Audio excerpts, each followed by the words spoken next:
தெய்வத்தின் குரல் 4ஆம் பாகம். குருகுலம் கட்டிகாஸ்தானம்.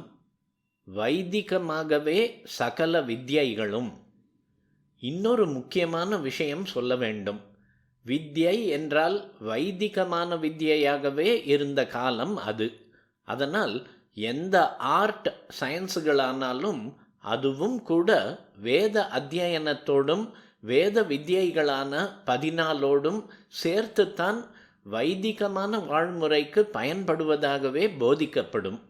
இதிலே வேடிக்கை என்னவென்றால், வேதம் முழுதையும் ஒப்புக்கொள்ளாமல் அதில் ஒரு பகுதியை மட்டும் ஒப்புக்கொள்ளும் பூர்வ மீமாம்சை முதலான வித்யைகளையும், அடியோடு வேதத்தையே ஒப்புக்கொள்ளாத சார்வாகம் முதலிய வித்யைகளையும் வேதத்தை ஆதரிப்பதாகவும் சொல்ல முடியாமல், ஆக்ஷேபிப்பதாகவும் சொல்ல முடியாமல், அதற்கு நேர் சம்பந்தமில்லாமல் இண்டிபெண்டாக ஏற்பட்ட சாங்கியம், யோகம் முதலான வித்யைகளையும் கூட வேத அத்தியனத்தோடு சேர்த்தேதான் சொல்லிக் கொடுத்தார்கள்.